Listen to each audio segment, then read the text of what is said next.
বাদলি মাথা তাও যে বাঁকা সিথা।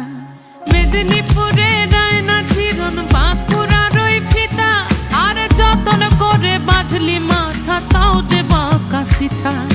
পেছ